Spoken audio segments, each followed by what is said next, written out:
بسم الله الرحمن الرحيم.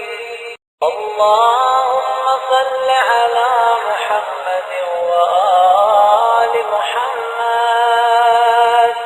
اللهم اجعلني فيه من المتوكلين عليك، واجعلني فيه من الفائزين لديك، واجعلني فيه من المقربين إليك بإحسانك يا غاية الطالبين.